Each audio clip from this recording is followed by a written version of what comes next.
Welcome back to Streaming Wasteland, audience. I am, as always, Greg wearing an apron, and with me is the man who calls himself Uncle. Hopefully, not that kind. Say hello, Ringo. Hello, Ringo. This week, we're taking a look at the next episode of The Bear, Season 1, Episode 6, named Ceres, after the goddess of trade, commerce, agriculture. I think it was agriculture. I don't remember. Probably should have wrote that down, but I fucking didn't. But unlike the last one, this episode starts, like, going places. And so I am excited. We do actually get to see Michael for the very first time. I think you mean the Punisher. I don't mean the Punisher. What do you mean? Well, I mean, I guess this could be Frank Castle in disguise. Not saying it's not him. I believe he's also one of the stars of American Gigolo. Sounds about right. I believe so. Real quick, to answer what you were saying with Ceres, she is the goddess of agriculture, grain crops, fertility, and motherly relationships. Mother relationships. Got it. This episode is, what do we got? Like a one, what did I say? Eight on IMDb. Sorry, I'm looking at John Bernthal now. What a guy. 8.0 even on IMDb. We're back in the 8 category. And this is directed by Joanna Kahlo, and we're going to dive right into it because this episode does not give you a chance to breathe. We open up hearing a story being told, and we realize as we're looking at it that it's actually a person we've never seen before. Guy with black hair, looks like Carmi, telling a story. Carmi and Sugar and Richie are there, and we realize that this must be Michael. I believe the scene makes sure to be like Michael, like later on, so that in case we didn't pick up that's who this is. So clearly, we're in the past. They're not in an alternate reality where the dead can come back to life, and Carmi has not found some sort of secret cloning chamber under the bear. This is just a memory. For a while, it looks like it is one of Carmi's memories because he's kind of been our main character so far. But as the scene ends, so they're telling the story about how they go to a bar at 6 in the morning. It's one of the only bars open. It is because because stock exchange opens before that, and so they're sitting there like, oh, these day traders need someplace to drink when their day goes bad, so we'll keep our bar open. And there's like a bunch of famous hockey players there, and as we're kind of getting to the end of the story, the scene shifts from this memory to the modern day. Richie is telling this story to a woman that he's on a date with, and she says what I would assume is the most rational possible thing a person could say, which is that like he finishes the story. The big story, the big end is that he tries to record himself an outgoing voicemail message, and Bill Murray tells him, "Shut the fuck up, I'll do it." And so Bill Murray has recorded his outgoing message, and he still has it. And she's like, "Okay." And he's like, "No, it's..." What's your name? Right? I mean, Bill Murray says it to me. The king. Fucking Bill Murray. Yeah, no, I understand who that is. If you call me, you can hear it. I get it. Call me. I still got it. I believe it's you. It's still on my phone. I'm good. Really? Thank you. You don't want to hear it? You guys were at a bar at 6:45 in the morning? crazy. It's Bill Murray." And she's just like, "You were at a bar at 6 in the morning?" And she says it in, like so. I didn't write down the line, but I did write down. Oh boy, Richie is telling his date this story of him and his brother fucking drinking at 6 in the morning. Fuck, that was sad. Yeah, it is super sad. Yeah. And this kind of dovetails, guys, if you're out there and you obviously, Ringo and I, well-known Lotharios, masters of the romantic arts. But I will tell you that I have never once met a woman who's impressed by your drinking story, who's impressed by your gaming story. Drinking stories never really work. Not unless I guess you met someone who is telling their own drinking story, but even then it's kind of like, do they want to hear yours? Yeah. It's and that's a great question to ask always. Is like, do they actually want to hear this drinking story? Right. I have many drinking stories. I find most of them to probably be unrepeatable. And so I would never tell them on a date. But I also haven't had to go on a date in 20 years, or like a first date anyway. He just keeps denying me every time I ask him out. He's like, no, And Richard. that trend will continue. He's like, no, Richard, you keep calling yourself Uncle Ringo. That's just not appealing to me. It's because your mom keeps texting me being like, "Hey, I pay you to be his friend, not to date him." I'm gonna call up my mom now. What do you mean? So Richie, of course, the date ends badly because he's obviously upset that she didn't find him brilliant and funny, and she is not impressed by him. He's walking home by himself, and we cut over to the restaurant. Sydney is really on Carmi's ass about making this risotto, and he finally agrees. He's like, "Look, hey, if you can do it without interrupting the normal workflow around here, you can fucking do it." And she's like, "Yes, chef." Then he kind of lets her know, like, "Hey, I actually did call your previous employers, like your references, and I heard what they had to say about you, etc. I'm not trying to say this is negative, but the one thing they all said is that you're impatient and overeager, and you need to learn to fucking cool it." And she's like, "Yes, chef." Like she's not sulking, but she's clearly like not happy about that feedback. And that's fine, right? It's a hard thing to hear when, like, especially when you're good at something, to be like, "Yo, dude, cool your jets." Like, we got other people, we got other things to do. You're like, "I don't want it. I want to play Assassin's Creed 9. All gas, no brakes. All gas, no brakes." They're going. It looks like this discussion is going to continue, but then there's a fucking banging on the restaurant door, and Sugar's there, and Sugar is pissed. She's yelling at Richie. She's yelling at Carmi, looking for the payroll records from like 2018 or something like that. And Carmi's like, "What the fuck do you need that for?" You know, there is something called the Internal Revenue Service, and they collect taxes from human beings. Natalie. Yeah, and the people in this place, they haven't given that government organization anything in 5 years. And somehow, I'm a co-owner in this nightmare, and my home will be seized if I don't give them some money. Thank you. Who's seizing your house, Shug? The IRS, Rich. Tax shit. Yikes. Or Yikes. And it's revealed that the beef hasn't paid its taxes ever, and 5 years. 5 years, and she is a co-signer on the on the loan for the beef. And so she's like, "I don't want to lose my house. I like my house. So I'm trying to negotiate a lower payment with the IRS, and they need these records." And Carmi has to then be like, "All right, let's go in the office and find them." But I man, come on now. Go ahead. Yeah, I also like how Richie Richie always shows up whenever everything's done and he has to input something, but he's like, "Who's gonna take your house?" And she's like, "The IRS," and he's like, "Ooh, that's your problem." Yeah. Ooh, tough. Yeah. Bummer. But yeah, so she goes in and agrees to help Carmi kind of organize the office and try to find this paperwork. Meanwhile, Richie sees that the bar next door, down the corner, I'm not actually sure what's between them and the bar, but it might be just the corner bar, is closing. And he starts kind of like lamenting to Sydney that this place is closing. She's like, "Oh, did you go there?" He's like, "Nah, me and the owner don't see eye to eye." And I'm like, "What a shock." Like, I bet you have that story in a lot of bars. Um, Ever been thrown out of a Denny's? Agrees to, or like she kind of like tries to be like, "No, there's other places, like there's good places to go." And he's like, "No, these places all suck. The neighborhood's changing, everything's changing. That's the problem around here." And I was like, "Oh my god, is that actually an old man?" In like are we gonna like get an unzip moment where he's just like, "And I've been a kook the whole time." Like,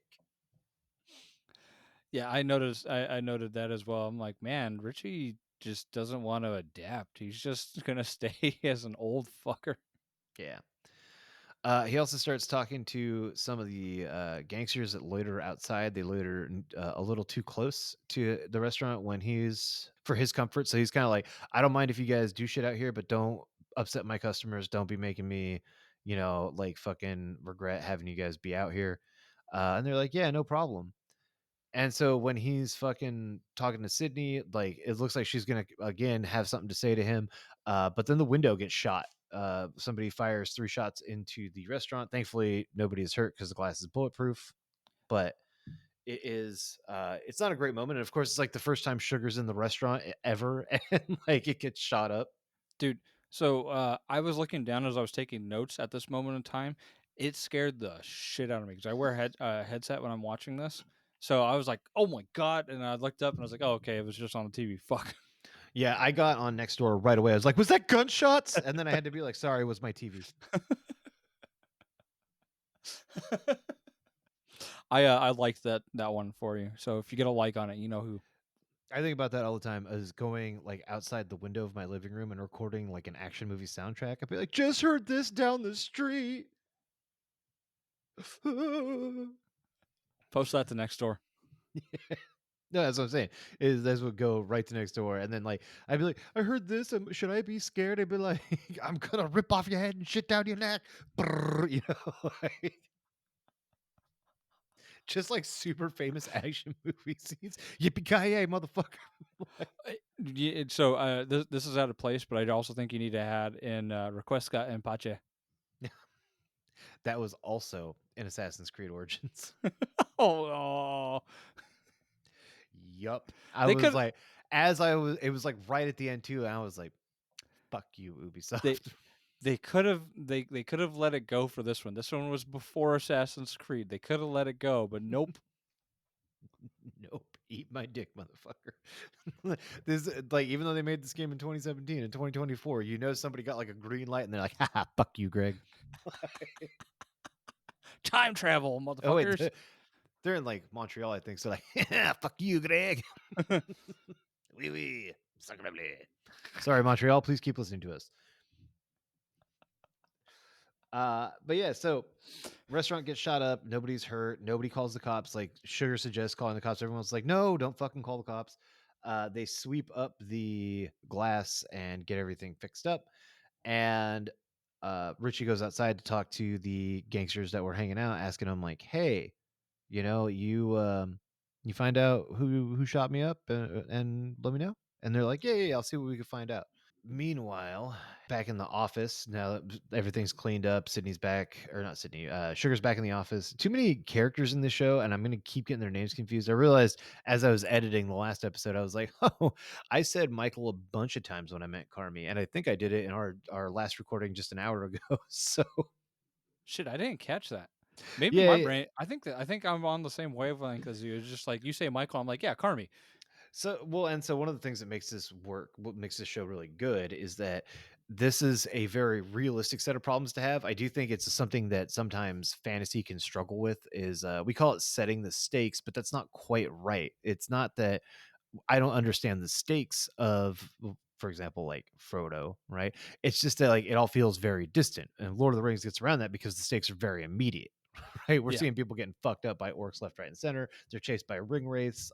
Boromir tries to fucking betray them. Spoilers for Lord of the Rings if you've waited 23 years to see it, and like 70 something years to read it. I was waiting 24 years and 71. 24. 24 years to watch it and 71 to read it. Oh, well, then you fucked up. I did. Yeah, You ruined it for me, Greg. good. I'm glad. But yeah, and so like, but I think that's one of the things that gives The Bear its charm. It's actually one of the few shows I've seen recently that has real situations, right? That like this is a real like none of the characters are the problem, but all of them, with the exception of kind of like Sydney, Ibrahim, and the dishwashers, aren't the problem. You know, like they're all part of the problem. And the the restaurant itself is a problem. Like a business can be a problem, especially if it's not turning money, right? It can easily become a drag on your life until it's done and over with, or until it's profitable again. And so I feel like a lot of shows that get popular are about these, even if it's set in the real world, fantastical people where, you know, it's like, oh, you know, I run my own business empire. Oh, you know, like we're top tier detectives. Oh, you know, like I'm the best doctor in the tri-state area. And it's kind of hard to relate to their problems sometimes because you're like, well, aren't you like an amazing medical doctor? Aren't you the best detective in the world? Aren't you rich as shit? Nobody here is rich except for Uncle Jimmy. Nobody here is fucking like regular, right? Everybody here is fucked up, but in a way that's relatable. The problems are relatable. I think that this is one of the things that makes The Bear work. The problem, comes back to, though, is that there's 1,000 characters in this show, and they're always mentioning each other. They're always talking about each other because they are kind of each other's problem. And so sometimes it gets a little confusing in my head. Yeah. Well, and so like if you were to compare this again, like to like Game of Thrones, comparing it to that, it's a small amount of characters comparatively, but it is a tight area that they're all in. Very Yeah. tight. We've gone. This is episode 6, and we've already introduced like 15 different characters, I want to say. Yeah. And I mean, like, with the exception of kind of like the smaller roles. So Pete's not in every episode, Chester's not in every episode. Obviously, this is the first time we actually see Michael, but like every other character is reoccurring at a pretty steady rate. Although, Yeah. to be fair, I actually think Pete at this point is in more episodes than Uncle Jimmy. It's just that Uncle Jimmy has more time on screen usually. Yeah. Who the fuck is Pete? Fuck Pete! Well, because nobody likes Pete. Okay. Yeah. Except for Carmi, apparently. I think Carmi's starting to come around.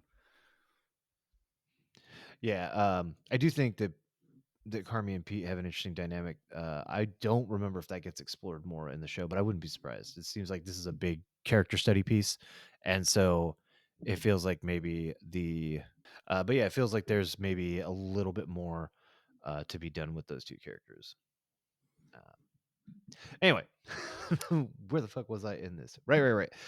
So yeah, now that all the glass is cleaned up and everything, Carmi and Sugar go back to the office, keep trying to find this record. They get in a fight, and Carmi kind of refuses to acknowledge her feelings and says, like, one of the shittier things he says in this episode, which is like, Tuesday afternoon? Sugar, I'm gonna lose my house. don't co-sign for a drug addict. 45 minutes to open, chefs. Keep not processing trauma, Carm. Dude, what? I can't close. Yeah, just keep working. It's like nothing ever happened. A window got shot out. Everybody is fine. The end. Because that's what I'm talking don't co-sign with an addict. And it's like, Yeah. yeah, it's fair to say that, and it's probably decent advice, but the flip side is, you sound like an asshole. That's your sister. Well, yeah, because I mean, it was around this time that he also told Sugar, I don't know, I'll ask him when he's not dead. Yeah. And I'm like, bro.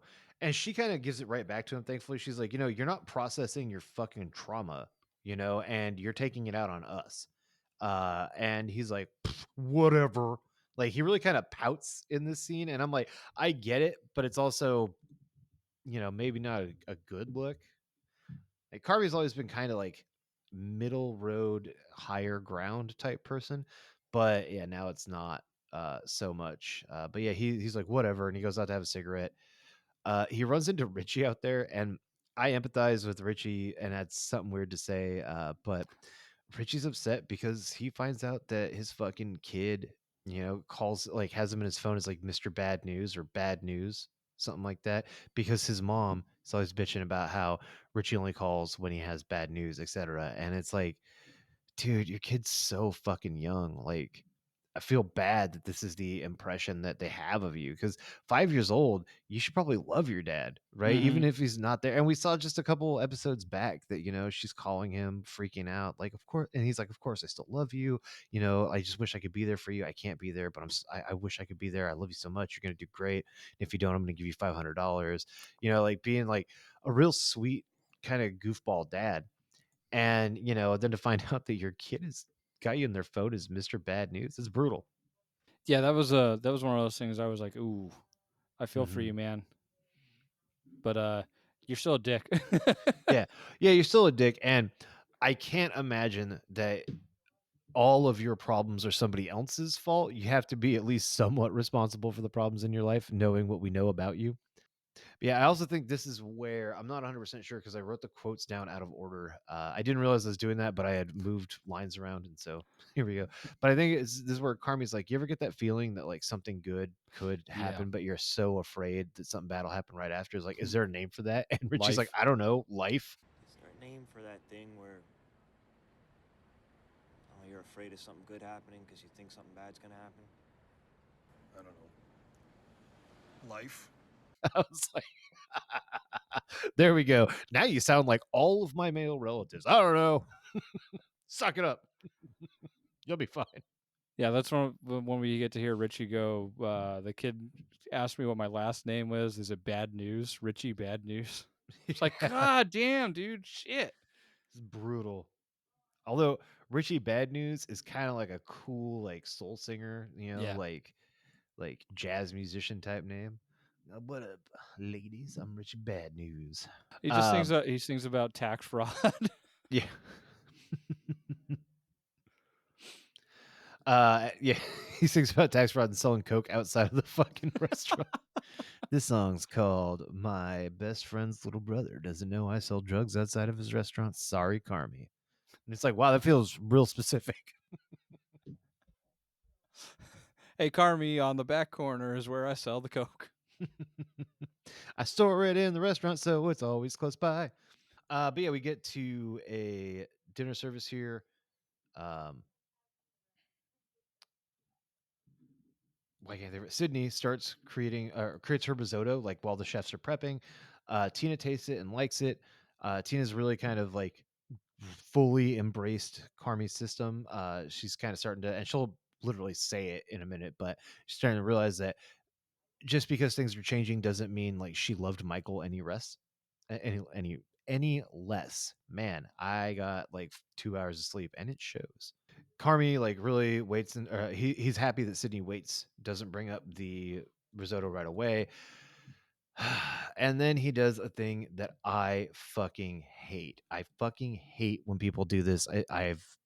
People have done it to me in all the jobs I've ever been in. I'm pretty sure everybody's done this or had this done to them. But he tells her it's good, but it's not perfect. And she's like, "Do you have any suggestions? What would make it better?" He's like, "You'll know."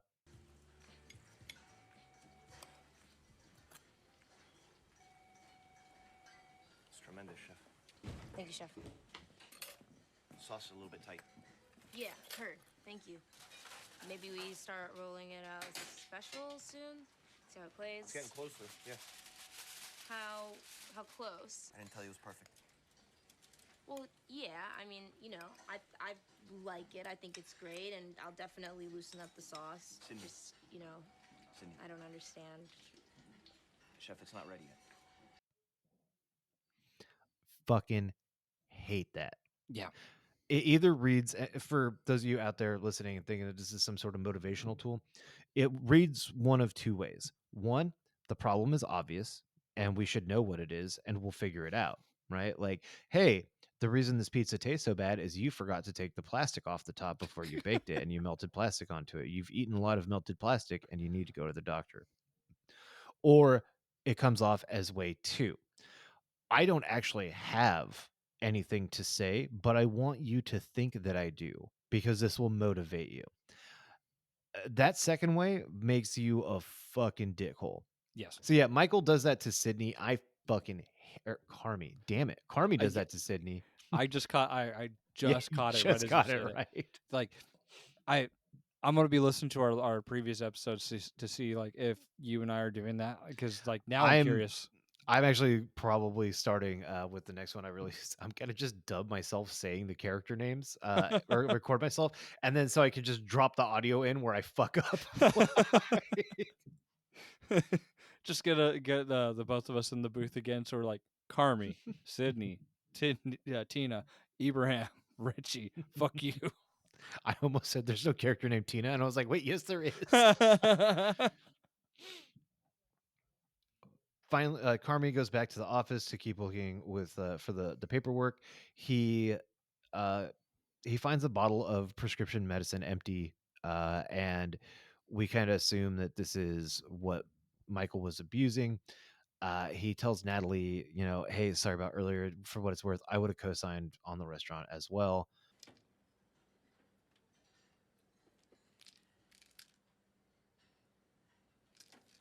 I knew it was dumb to co-sign. FYI. I would have done the same thing. Carmi's very relatable here. Again, this is where the show starts really getting like deep, but she sure basically accuses him like, you never ask how I'm doing. And Carmi's like, Is that you never ask me how I'm doing. Like, ever. I know it's childish, but that's why I'm mad at you.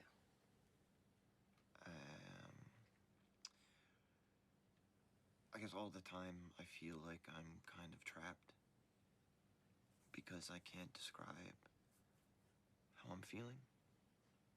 So to ask somebody else how they're feeling, that just seems, I don't know, insane. Fuck, dude. I don't have that problem necessarily, but I totally empathize and understand. And I was just like, damn, dude, this is good writing. And then he kind of comes back on her and tells her, like, you never fucking come around here. I think you blame this restaurant instead of the people that were involved in the restaurant. And she's like, well, fucking, how can I not? It takes up everybody's fucking life. Meanwhile, because The Bear is a good show, it offsets this tense moment with a different set of tense moments, but not one that we should be concerned about. You hear some ruckus outside, and it seems like the gangsters that Richie had talked to earlier are in an argument with another set of gangsters. And Sydney runs outside to try to calm things down, and she's very awkward at this. She was like, "Hello, my name is Sydney. How?" I'm Sydney. Let's start there. I'm Sydney. John. Mr. Carl. Okay, Mr. Carl and John. Hello, associates. Good afternoon. You just said, hi, hi, hi. I was just like, oh my god, she's gonna get beat up. Ibrahim, or not Ibrahim, Gary and Tina are with her, and they're kind of backing her up a little bit, but they're also ready to like pull her away and run if they need to. Richie starts going bananas looking for his gun. He's knocking over pots, boxes, etc., like yelling, "Where's my gun? Where's the gun?" With these edges, chef, gotta be cleaner than that. Knife is shit. Okay, well you gotta sharpen it. When's the last time you sharpened it? Where's my gun? Any of you motherfuckers take my gun? He finally finds it in his trunk, and he gets to the front ready to kind of like light shit up, and he realizes, oh fuck, Sydney actually handled this. She agreed to give out sandwiches to these guys. I think it was one every Tuesday, but Yeah. no more than one, and only for the people who are there right now. No bringing all your homies. Dude, Gary was on top of that. He's like, Yeah. hey, this is for the people who are here. We're tracking you. Don't tell Yeah. your mom. Don't tell your cousin. Don't tell your friend. Just you guys. That's it. Also, Richie looked like a wounded puppy in this scene. He kind of looks like a wounded puppy throughout this episode. Yeah. And it's only gonna get worse. Oh. But yeah, it like, and Sydney even explains as she walks by, she's like, don't worry, it's just fucking leftovers. Like, we weren't going to do anything with them anyway, so they can just have them. And I was like, that seems like a great solution. What are we doing with the rest of leftovers the rest of the time? Like, can we find other people to bribe? Can we give the leftovers to Uncle Jimmy for 300K? Just pay him off in sandwiches over a period of time. But yeah, and so this episode kind of wraps up pretty powerfully, in my opinion. So our next and kind of final scene, dinner service is on us. Tina is in the kitchen, and Richie, even though he's front of house, is in the kitchen trying to tell Tina and all the other chefs a story like he used to tell them. Like, you're not gonna believe this fucking idiot. He's in a Honda, blah blah blah. I'm telling you, he's in a fucking Honda. And Tina, of all people, is like, hey, You remember, Teen, this place used to be cool, man. Yeah, you need to go home and cool off. That game has improved 300% in 2 months. This place is organized and clean and smooth and I'ma quit. quit. Now where you gonna go, Richie? and then he has a tantrum, and he throws some kitchen equipment on the floor, and she's like, maybe you need to go home and calm down. Richie's like, I fucking quit. And Tina just lays into him like, you quit? Where the fuck you gonna go? With What other tears in her options? eyes. Yeah. She's like, what other options do you have? And then he's silent. Like, for once, he's quiet.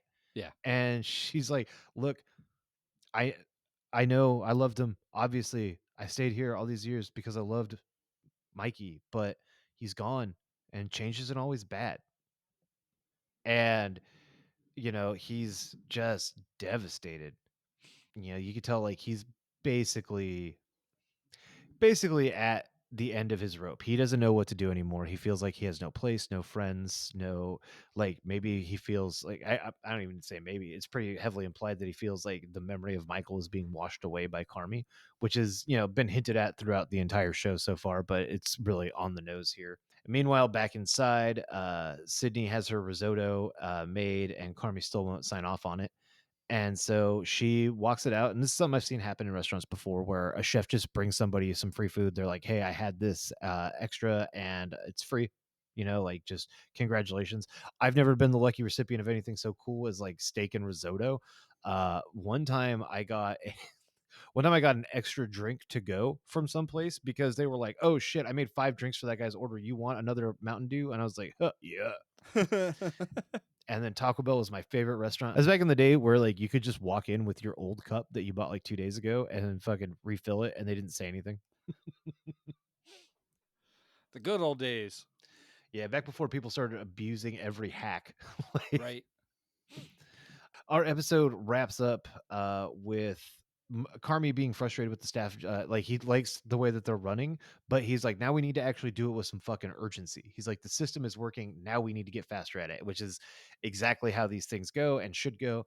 And then we see Richie outside the restaurant. And I thought, like, for the briefest moment, I was like, oh my God, is there going to be another suicide on this show? Oh, Like, fuck, yeah. dude, I was like, he has his gun. He's fucking super depressed. Is there like, oh my God. And then, he looks down the corner. He's at the restaurant at the corner of the street, maybe even a block down from where they are.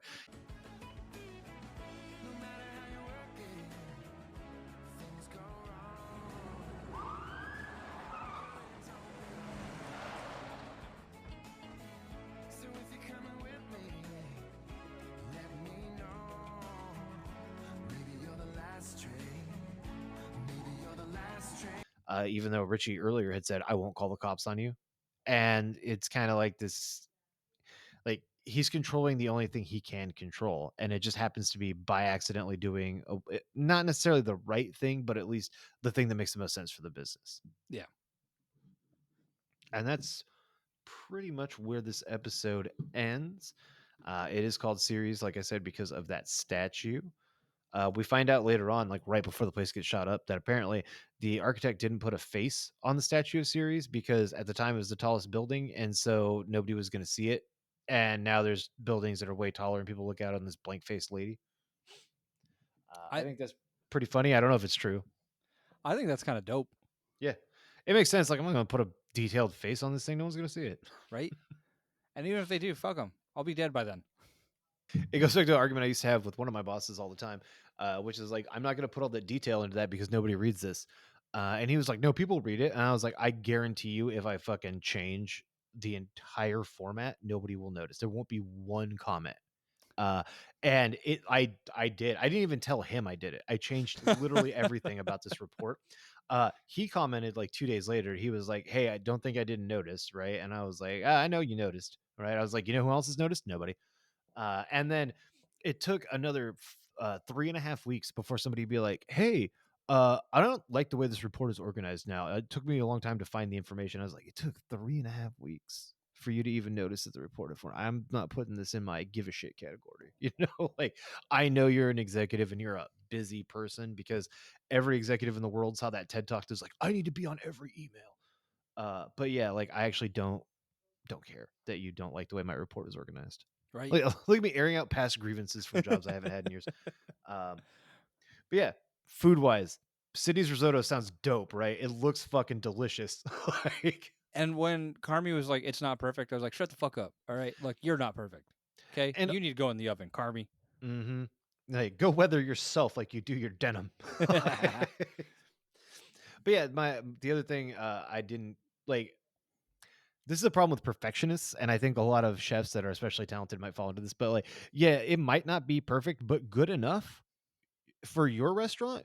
Like you probably should get those good enough dishes on there and work on getting them perfect. Maybe make it a limited run thing, and then give Sydney some time to figure it out, build the hype up. But yeah, like for him to be like, it's not perfect. No, I was immediately angry. I was like, fuck you, Carmi, you fucking turd nugget.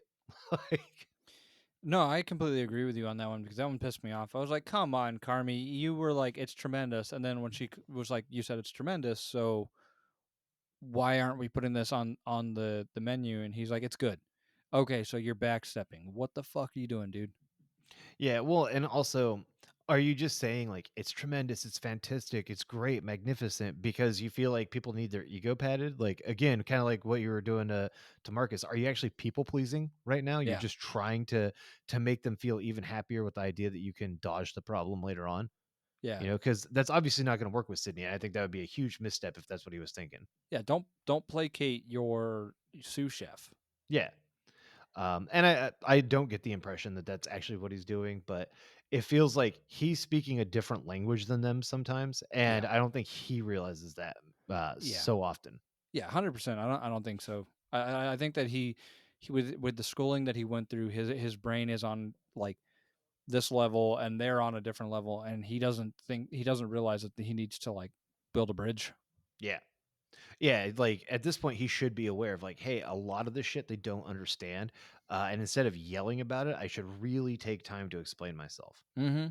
But yeah, I think Sugar and Carmi are this is my feelings, but I think Sugar and Carmi are fucking crazy for co-signing or saying that they would co-sign on their brother's thing. Like, I have many a family member, none who are in the same situation that Michael was in, but who I would not trust to run a lemonade stand in like a hot area, let alone a fucking business of any kind, even if they were experts. Like one of my distant cousins, he's a moron, but he's a fantastic mechanic. I would never co-sign on him opening his own shop because he is just not that guy. Like Yeah. that's not him. And I mean, to his credit, he's one of those people who knows it. He's like, yeah, man, don't like paperwork, don't like being responsible, and I'm just like, dope, like good attitude. Like, So I ended up I didn't co-sign, but my brother ended up needing $5,000 to go ahead and get a brand new stump grinder. So I ended up giving him 5,000. So I think with that in mind, I think I would co-sign with him if he needed it, mm, just because he's proven to me that he'll pay me back or make sure that I don't get set up with 5 years of taxes that I have to yeah, go ahead and file for the IRS. and $300,000 to your mobster uncle. Uh, Where's the $300,000, Rico? Like, it's looking more and more like Blow every day, right? Like right. it's just a mountain of cocaine or maybe Oh, he bought all the cocaine that Richie's selling. to boost Richie's ego. And he's like, I'll make him feel good. Here, you could be our little coke boy. By the way, there was something that I came to mind here. What if Michael didn't kill himself? What if it was a hit? Oh shit. That would be fucked up. Because I mean, his record keeping is shit. He took a $300,000 loan from Uncle Jimmy. His medication was out. Richie was dealing cocaine out of the business. Mhm. His business wasn't doing well, And COVID. and COVID. So I mean, Uh you dude, that would be unaliving. fucked up. Like I feel like Uncle Jimmy would have heard. But I guess that's based on the idea that Uncle Jimmy has some sort of connections, right? Yeah, Like, maybe he doesn't. I don't know. But yeah, my theory still is that he faked his own death. That I do like like that one, I honestly. think that that's fucking crazy. Because otherwise, like I said, where is the $300,000? Yeah. But I mean, yeah, what a better scenario to fake your own death, right? You fucking get $300,000 in cash, and then if you don't care about your brother, you just pass that debt on to him, fake your own death. Now you got 300 grand to go live large somewhere else. So maybe this is a little bit darker, but what if you anticipate that your brother is good enough to go ahead and take something from fucked and make it something good? Oh, so he's thinking like, now I'm gonna give him what he's always wanted and get Yeah. myself out of the situation. Yeah. That's fucked up, but I mean, I can see it. This show has not veered into deeply fucked up territory, but it's certainly danced around it and seems like it's more than willing to dive into it. Yeah. So I'm not opposed to the idea. I don't think our favorite characters have changed here. I think it's still like Sydney's a little pushy in this one, and it very much illustrates what Carmi was talking about at the beginning of the episode, which is your employees say or your former employers say that you're over eager. Yeah. Uh, but the flip side of that is he can't provide a reason why it doesn't work as is. And so for me, I'm wondering like were all of her former employers like this, where they Yeah. give her feedback that's not feedback? Yeah. Well, and like that would drive anybody fucking bonkers if you're Yeah. like, "What do I need to change?" And they're like, "Oh, you'll know. Yeah. Don't worry, I'm you'll know when it's perfect. you're gonna you can tell me that once before I'm gonna be like, all right, you either tell me or I'm walking." So for me, like I'm fine with it if it wasn't this like side project that was already getting shit on, right? Yeah. If I'm having my thing and my boss is fully supportive of me making this dish and is like, yeah, I love the idea. Let's wait till you get the perfect one and then we'll put it on the menu, right? And he's kind of being like, this isn't what I'm imagining. This isn't quite perfect. It doesn't have something, if it's missing something, then I feel like maybe I'm more supported. But it seemed like Michael was already kind of on the Carmy. fence about it from the get. Carmy. Yes, it felt like Carmy was already on the fence about it from the get-go. And so it does make you wonder a little bit like, does he have some sort of weird pride about putting only his dishes on the menu? Like, is this something he's got to prove to other people? That that's a that's an angle I didn't think about. Mm-hmm. Because like every time Sydney's brought something up, he's come around to it, but always like in the next episode. Mm-hmm. Which from my understanding, it's like a week later, or it's like a certain amount of time that's about the equivalent of a week, if not a little bit longer than that in between. They don't really specify, but it feels like she has to wait a long period of time for him to go ahead and say, "Oh yeah, Sydney's idea is good. Let's go with that." Yeah. Yeah, and it does seem like it plays out a lot in these episodes. But also, I mean, like, think about the changes he's already made, right? Like the dishes he doesn't want to cook, he has reasons for it, but he throws them out. Yeah. And he's also bitching about selling sandwiches at dinner, which is what's killing him on labor costs, which is fine. It makes sense that people don't want a sandwich for dinner, but I mean, I do, but I just want a sandwich right now. I'm thinking about a cheesesteak in the back of my Ooh. head, and it Ooh. sounds really good. There's a cheesesteak place out here. I got to take you to. I wouldn't say it's like the best cheesesteak I've ever had, but it's the best cheesesteak I've had here, and it's not bad by any stretch of the imagination. Let's go get some cheesesteak and then the chicken and waffles. We can do a big old day of it. Dude, I'm so fucking down. I'm down too. Now I'm hungry and I want to go out. But yeah, I think we're still, I mean, cautiously on Team Carmi, right? Like, I think we want him to succeed. I want him to succeed, but I also want him to get that stick out of his ass. I want him to succeed for the other people here. Yes, exactly. Like, at this point, he's kind of now like my new biggest problem with the restaurant. Like it's him and Richie, and it kind of feels like everything else has worked its way into place. Yeah. Like everyone is doing what he's saying. And so now the success or failure is all on him, which is, I mean, it seems like he's fine with. Well, and But like, yeah, maybe he shouldn't be. yeah. Well, and like Richie kind of in this episode, Richie kind of felt like a when you get a splinter that sits in your skin for long enough that it works itself out. Hmm. Yeah, Um, like ignore the problem and eventually it'll go away. yeah. While everybody, while Carmi was ignoring Richie, Richie was like bugging everybody else. As Tina's changing, like she starts ignoring him, so he starts like feeling put out. So he steps away from Yeah. work, and we'll see next episode if he comes back. But I mean, I was just like, dude, Richie is like the epitome of depression in this episode. Yeah, absolutely. And I mean, like, you could tell that really the main issue was what Tina hit on is that, you miss Michael, and that's fine. We all do. But like just because things are changing doesn't mean things are worse. I mean, Yeah. that's what all of his ranting about Chicago history was about. That was all his ranting about this telling this story to this lady, talk about the glory days. Um, it's all bad. Yeah. And he needs to adapt or die. Take his pick. Yeah, absolutely. And I am rooting for both. I want to see zombie Richie. Dude, hell yeah. Like Shaun at the end of Shaun of the Dead, where he's got his best friend, fucking zombified, holding the controller so you can play games with him. That's what I want. This guy, welcome to beef. Which, real quick, one thing I want to point out. Excuse me, sorry.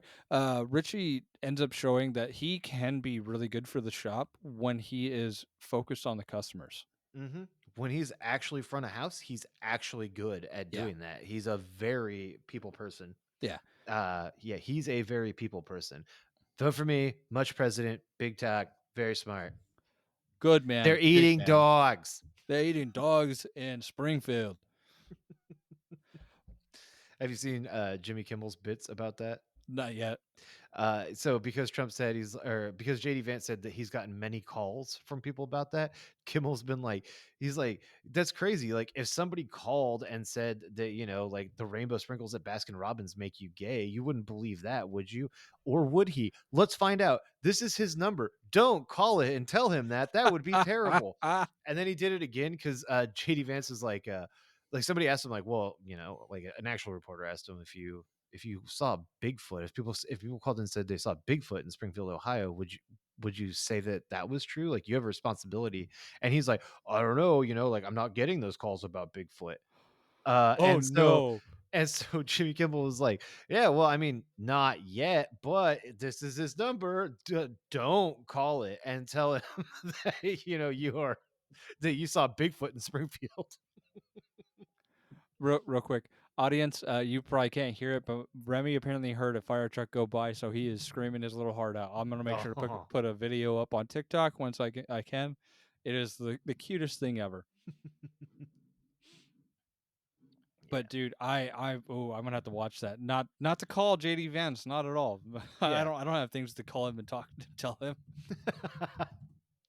Hey, up in Washington, I saw Uncle Ringo in the forest. It was scary. It was scary. He's friends with Bigfoot. There's also this podcast with Uncle Ringo and a bear. It's called Streaming Wasteland. And it's about the bear. It's about the bear. It's like something you should like put eyes on. Yeah. But yeah, not too much more to say about this episode besides I really want some damn risotto. Yeah. I'm also real quick. I'm also glad that Tina because I had a feeling that she was going to come around, but it's really good to see her go. Yeah, Richie, change or leave. That's it. Also, I do want to call out the difference in the summary and the synopsis on IMDb. The synopsis on IMDb is close to 20 paragraphs, if not more. The synopsis, sorry. The summary is Richie notices the neighborhood is changing. Sugar and Carmi clean up the office. That's it. It makes it sound like the boringest possible episode. I was gonna say, man, that sounds like something from like the '90s, like something that Friends would have done. I think Friends has better descriptions than that. No, sorry, I mean, honestly, no, I 100%. I'm just saying, like as like an episode. Oh, as like a whole plot. Yeah. Yeah, I could see that. Like Monica cleans. Lol.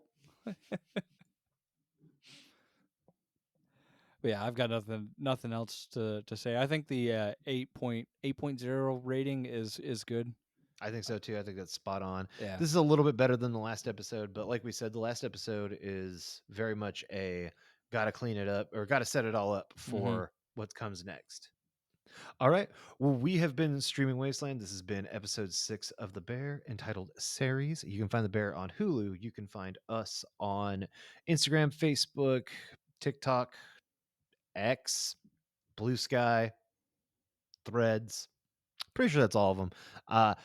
If not, if there's one that I forgot, go ahead and tell me in the comments. Don't forget to like and subscribe. You can find this episode on YouTube. Obviously, you can find our podcast anywhere podcasts are found. Some places where podcasts aren't found. One time I printed one out and just stuck it to a phone pole, see what happens, I came back and somebody wrote "sucks" right on it, and I was like, "Ah." So I took it down and littered. That'll teach everybody a lesson. I witnessed it. I was the one who wrote "sucks" on it. I've been Greg. That's Ringo. We are getting the fuck out of here. Thank you guys for listening. Say goodbye, Ringo. So you're on a boat and it's sinking, and there's a shark and there's an electric battery. Which one do you die to? Bye.